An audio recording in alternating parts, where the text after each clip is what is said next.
SADC ine nharo chaidzo aiwa. SADC organization hombe yakasimba chaizvo. SADC iri kuti iyo zviri kuitwa neZimbabwe zvinhu zvisina kumbonaka zvachose. Zimbabwe iri kuivharira kune zvakawanda wanda mune mavanenge vachida kuongorora, kune zvavanenge vachida kuinvestigata.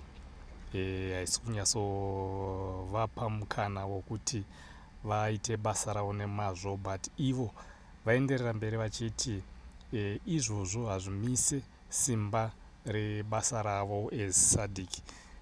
Vachiti ivo chimiro chakaita nyika yeZimbabwe chimiro chisina kunaka zvachose. Vachiti semaonero avaita ivo kubva munguva yavangopinda muZimbabwe 2 days dzapfuura idzodzi, vari kuona kuti mukana chaiwo wefreedom yavo eSADC yavo sevaenzi ivo chaivo vari kutonyatso ushaya mukana iwo wokuti vanyatsosununguka vaite basa ravo nemazvo. So vari kutaura ivo vachiti alright, tozoongorora munhu anenge achigara imomo muZimbabwe as a citizen, mukana wacho unenge wakamira sei. Vachibva vataura ivo vachiti chimwe zvakatoomarara zvakanyanya kune maZimbabweans. Saka zvinhu zvinoda kuongororwa izvozvo futi.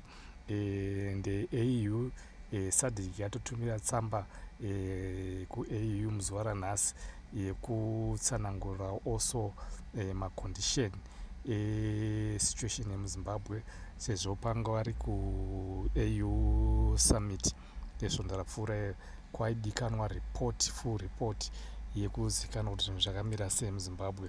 Asi SADC yataura kuti izvozvo hazisi kuzomisa kuti Zimbabwe ite maelections this year, kunyange ivo vaMnangagwa vakaoma sei.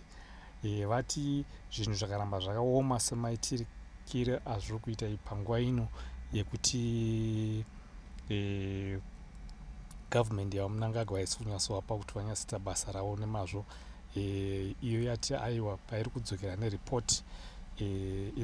neripoti musi weFriday ichadzokera neripoti ende chinotaura kuti situation yange yakamira sei muZimbabwe.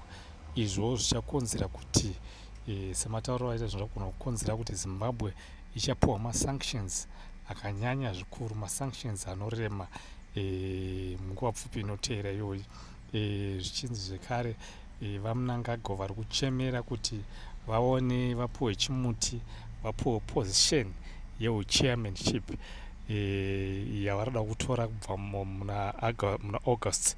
Zviri kunzi iyo position iyoyo inenge isisipo paZimbabwe, zvese zvichaya zviri mupackage yemasanction iwayo.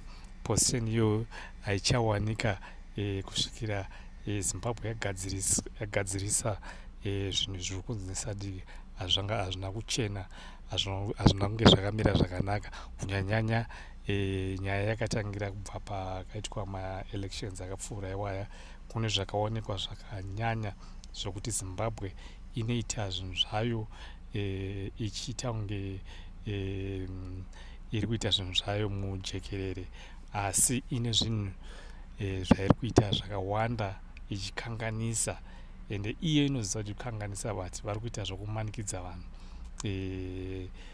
So SADC iri kuti izvo zvinofanira kugadziriswa kuti nyika ienderere mberi, and SADC ndokuti izokwanisa kupa Zimbabwe kuti iwane SADC chair. Vari kuti ivo kuti vakwanise kuti vagadze munhu ane mhosva or munhu ane zvaari kupomerwa pachairmanship. Zviri kunzi izvo zvinobva zvaonekwa kunzi aiwa, bato redu organization yeSADC inenge isisina direction kana ichitungamirwa nemunhu anenge achinzi nevamwe vanhu imhondi or anoita zvakaipa. So vazoona kuti zvinogona kukanganisa organization yavo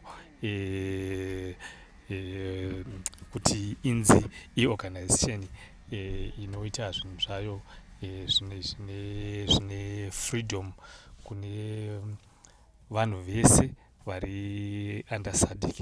Ndichienderera mberi vataura zvakare zvichinzi imo muSADC kune dzimwe nyika dzisiri kunyatsofara nekuti why SADC iri kuda kuramba ichienderera mberi nezvekuinvestigata Zimbabwe or nekuhunyima uchairmanship, but nyika idzodzo dziri kuzonzi aiwa dzinenge dzakazonyatsozoona kuti aiwa dzakada kuti dziise munhu ane mhosva zvichazoramba zvichinetsa munguva inoteera kana kwaane vamwe vanhu vanenge vane mhosva dzavo as mapresident kana kuti vakaita genocide or zvakasiyana-siyana, vonzi ngavaende paupresident. Saka kuzoda kuzovarambira zvinenge zvaakunetsa nekuti vanenge vakuti ingwani Zimbabwe makaibvumidza ngawani. So hayo pari kunetsa, but SADC ichirimo muZimbabwe ende vachataura navachamisa, vachataura futi navo Mnangagwa, asi nayo yemaelection havasati vaisvipira pasi.